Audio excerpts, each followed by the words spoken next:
This is Generation 1 Swoop. Probably I'd say one of my holy grails when I think about G1 transformers, and this guy is a recent purchase. Not the cheapest of the G1 transformers. In fact, he commands a very respectable price on the secondary market for several reasons. The first reason is that he was not actually available in the UK at all. For whatever reason, he didn't make the market over there, so lots of collectors, especially I guess in the UK, really wanted this guy. You know, the other problem is that apparently back in the day when this guy was released in 1985, there were not too many swoops per case, and so there just wasn't a lot being distributed on the toy shelves as it was. Then one more thing, Swoop is very fragile. He breaks very easily, particularly the beak, which I'll talk a little bit about that later on. But because of that, it's very hard to find one completely intact. There are a lot of knockoffs around. Once again, I'll touch on that a little bit later, but this is the real McCoy. This is a genuine G1 Swoop. Mine is in good condition. There's a little bit of paint where a lot of the stickers are missing, unfortunately, from the arms and around the legs, but I intend to fix that later on with repro labels. The chrome has some mould wear, but overall, you know what, for his age, he's in pretty good shape, really. As a dinobot, he did appear, and an Autobot, he's an Autobot as well. He did appear in the original Sunbow cartoon series, of course. The only thing was, in the cartoon series, his chest was blue, unlike the toy, which, of course, as you can see, is red. Like all of the Dinobots, he started out life really predating the Transformers as a Diaclone toy. So anyway, let's get to it. Good old Swoop here is, in my opinion, one of the best looking G1 Transformers. There's no question about that. He has a lot of chrome and displays very well. If you fold the wings out, by the way, they're the trademark markings there. Takara Code Limited, 1980-1984 Japan on the wings. As a side note, apparently the knockoffs, even though they do have that, it's not as pronounced, it's not as bold. In this mode you can have his wings out more like this or folded away. I tend to keep them folded away. There's the rub symbol. Let's transform Swoop from his robot mode to his Pteranodon mode. I always thought that his alt mode was a pterodactyl, but apparently it's a pteranodon. You know, I'm not an expert on dinosaurs or anything like that, but that's what I've been told. I suppose I should also, before I do that though, point out that he does come with this sword. He has 2 rocket launchers or missile launchers, and these are the missiles. You get 3 of those which fire if he's complete. That's what you need to be looking out for. So let's take his sword out. Now the transformation, I will remove the rocket launchers, missile launchers. So when you're transforming this guy, you need to be super gentle because there are so many breakage or breakable parts on this guy. So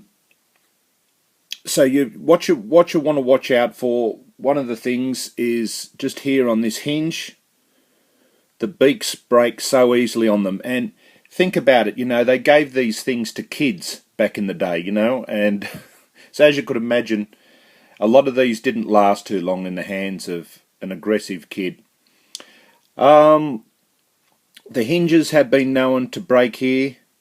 Also on the arm joints I've read that they can break as well. So when it comes to transformation for G1 Swoop, slow and steady wins the race. You know, you just want to be nice and careful about it. Okay, so the first thing you would have seen, I fold the wings out, like so. Okay, now the next thing you want to do, the arms will push in. Both of the arms will push in.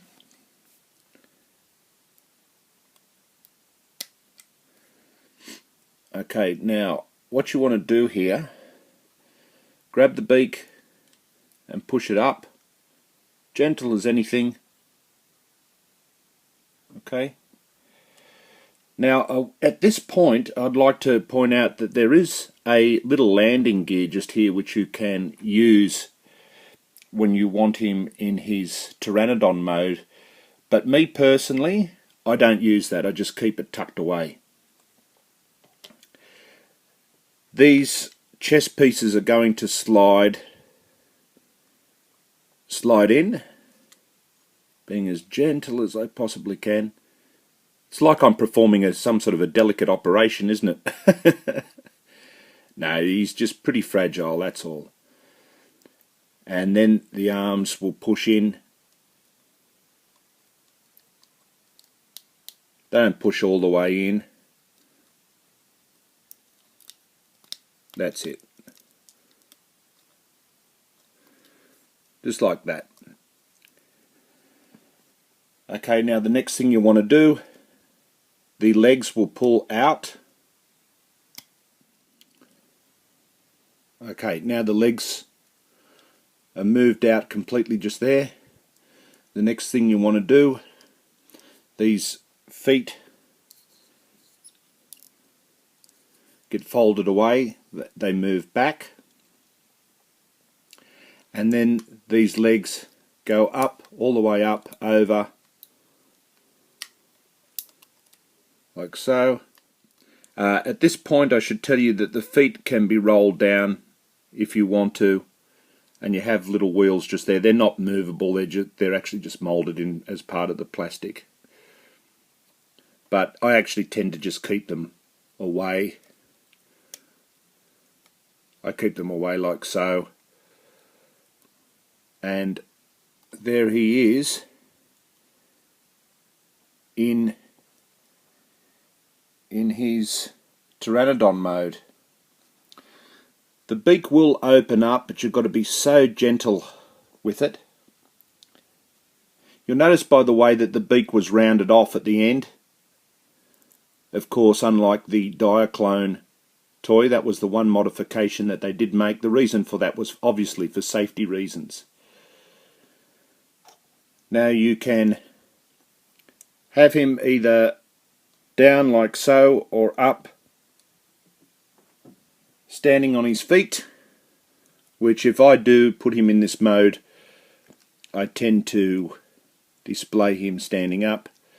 And of course I will attach the missile launchers.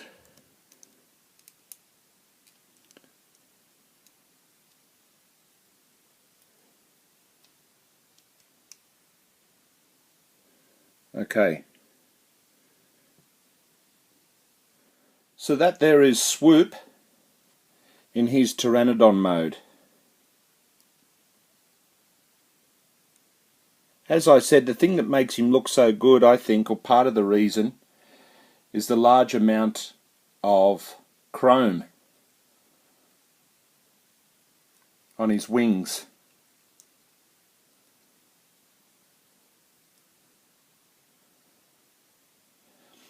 So, talking about pricing and availability, like I mentioned, he's one of the more sought after and harder to find G1 Autobots. I paid a small fortune for this guy. Got him with postage and handling for about $90. Actually, I have seen ones in the same condition as this go for much more. If you can get one under $100 in a decent condition where you're doing really, really well. There are a lot of knockoffs around. When it comes to knockoffs, I've got mixed feelings about knockoffs. I think it's good and bad. It's bad in the respect that it doesn't really help and tends to confuse and even fool some legitimate collectors. On the other hand, it enables people to get a pretty close representation or copy of the real thing who just cannot afford the real thing. So it's a bit of a double-edged sword. Actually, there is a knockoff Diaclone reissue of Swoop, and it looks actually not too bad at all. As far as tips telling this thing apart from the original, I can tell you one thing that I know.